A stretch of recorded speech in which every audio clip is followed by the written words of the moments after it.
जय हिंद दोस्तों। होपफुली आप सब लोग बहुत अच्छे होंगे, हेल एंड हार्टी होंगे।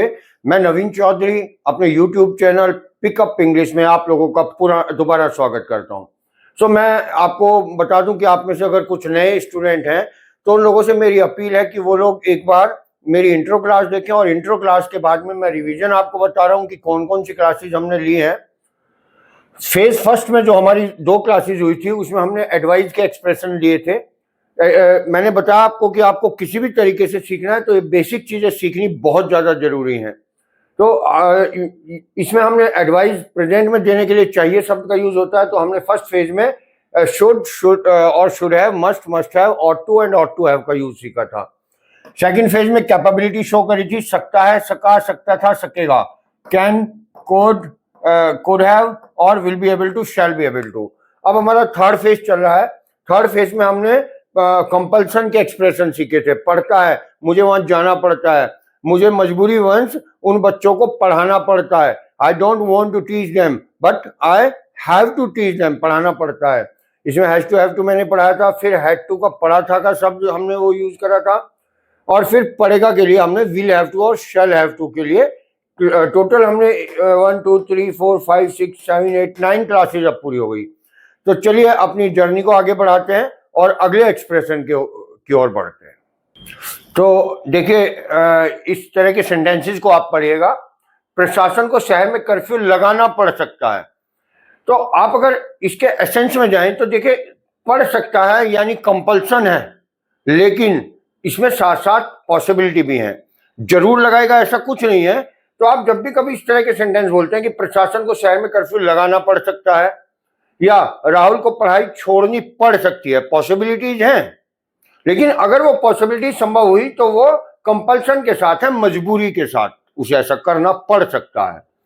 राजा को आज कपड़े धोने पड़ सकते हैं। आज धोबी नहीं आया और कपड़ों की जरूरत है, तो आज राधा को कपड़े धोने पड़ सकते हैं। अगर बाई चांस धोबी आ गया तो नहीं धोने पड़ेंगे उस कंडीशन में। अब अगर यही होता कि राजा को आज कपड़े धोने पड़े थे तो ये तो पॉसिबिलिटी नहीं रही थी, पास्ट है तो हैड टू का यूज है, और राजा को रोज कपड़े धोने पड़ते हैं तो फिर ये प्रेजेंट है, हैज टू और हैव टू का यूज मैं पिछली क्लासेज में आपको पढ़ा चुका हूं। दबाव में आकर पुलिस को अपराधियों को छोड़ना पड़ सकता है, यानी पुलिस छोड़ना नहीं चाहती है लेकिन मजबूरी हो जाएगी अगर कोई प्रेशर नेता का आ गया तो छोड़ना पड़ सकता है। इस तरह के सेंटेंसेस में आइडेंटिफिकेशन है, these sentences are used to express compulsion with possibilities in present, यानी वर्तमान में क्षमताओं, वो कंपल्सन मजबूरी की संभावनाएं होती हैं। यानी जब भी आप ये भाव देना चाहते हैं कि मुझे ऐसा करना पड़ सकता है, उसे वहां जाना पड़ सकता है, आज हमें स्कूल में जाना पड़ सकता है, तो उस कंडीशन में आपको use of may have to. देखिए, बड़ा सीधा सा फंडा है। प्रेजेंट का है, पढ़ता है, हैज टू हैव टू, और नेगेटिव इंटरोगेटिव होने में डू और डज लग जाता है। तो ये चीजें याद नहीं रखनी है, ये आपकी आदत में आ जाएंगी जो मैंने प्रैक्टिस सेट अपने बनाए हैं उसके अंदर। इसी का प्रैक्टिस सेट मैं आपको दूंगा आगे। राहुल को पढ़ाई छोड़नी पड़ सकती है, तो ये इस तरह के जो सेंटेंस है इनको आप मे हैव टू के यूज से बोलेंगे। आइडेंटिफिकेशन हो गई, to express compulsion with possibility in present. तो इसकी हिंदी आइडेंटिफिकेशन पढ़ सकता है और साथ में संभावनाएं एवं मजबूरी के भाव इसमें शो करे जा सकते हैं। मैं समझ सकता हूं कि आप लोगों को एक बार इसके गो थ्रू हो गए हैं, इसकी प्रैक्टिस में आगे कराऊंगा आपको।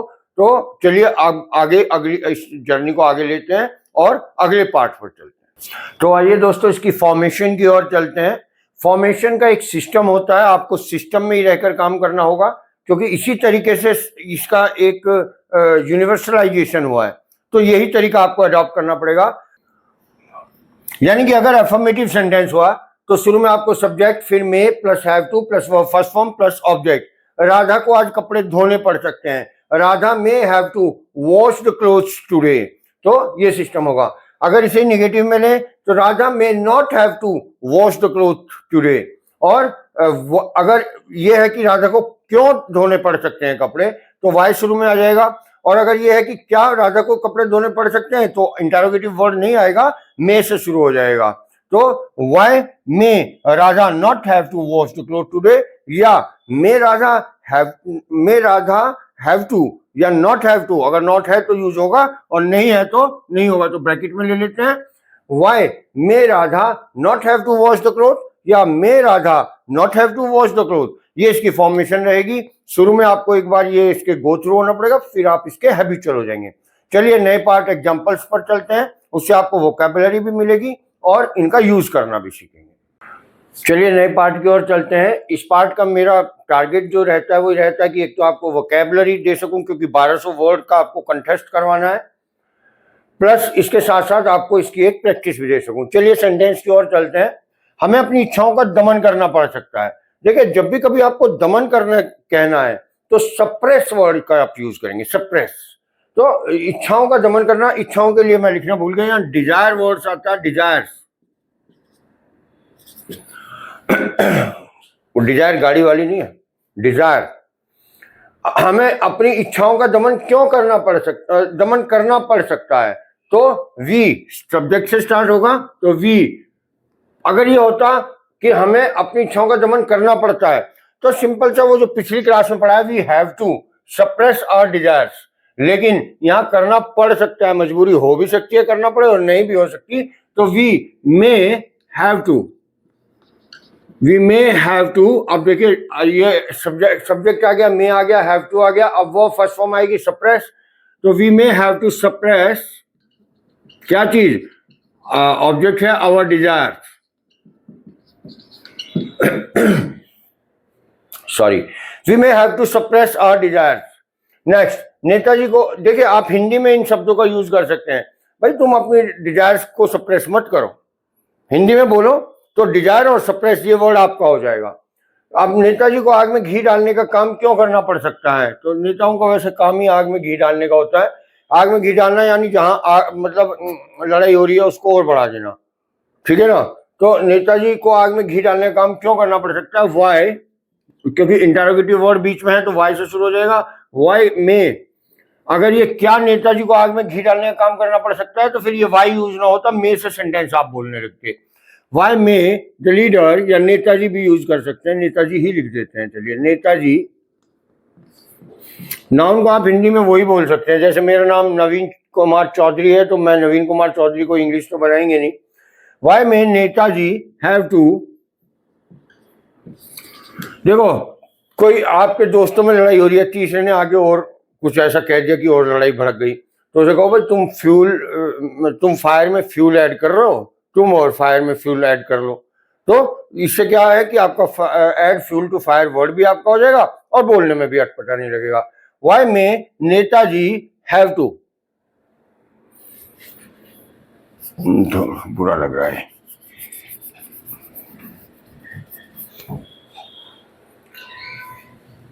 Y may Netaji have to add, second form third form added होती है, ऐड फ्यूल। फ्यूल वैसे पेट्रोल को या मतलब जो हमारे ज्वलनशील पदार्थ हैं जो हमारी पावर देते हैं, पेट्रोल हो गया, डीजल हो गया, केरोसिन हो गया, वो फ्यूल होता है।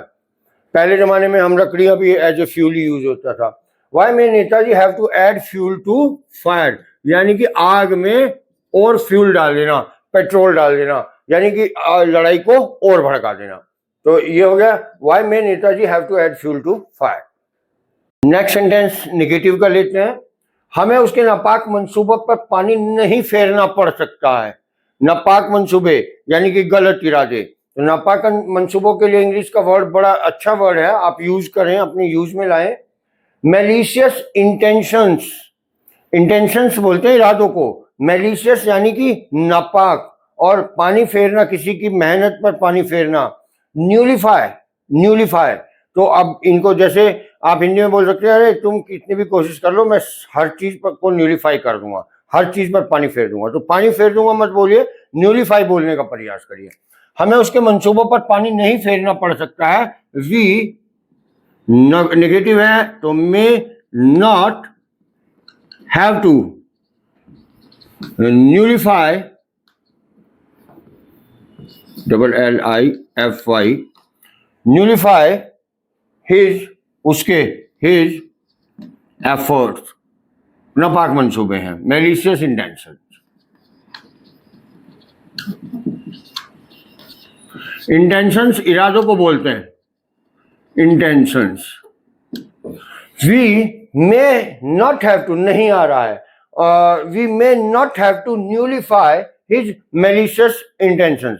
देखिए ये जो मैं आपको पढ़ा रहा हूँ ये सब टेक्निक है. अब देखें, अगर आप यहीं ये मे के साथ हैव टू लगाया, अगर आप यहीं डू और डज के साथ हैव टू लगा दे तो ये पढ़ता है आ जाएगा. ये सब मैथ की तरह ही है, हर एक चीज में टेक्निक है, टेक्निक से सीखोगे समझ में आ जाएगा.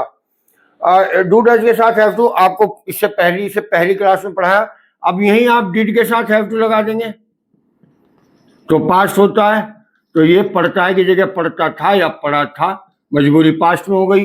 विल के साथ आप देखिए बेस आपके टेंसेज हैं, उन्हीं से कनेक्टेड ये सारी चीजें. पढ़ेगा हो गया मजबूरी विल के साथ, यानी कि हैव टू जो है वो कंपल्सन शो करता है. मेन चीज उन्होंने ये बनाई हुई है.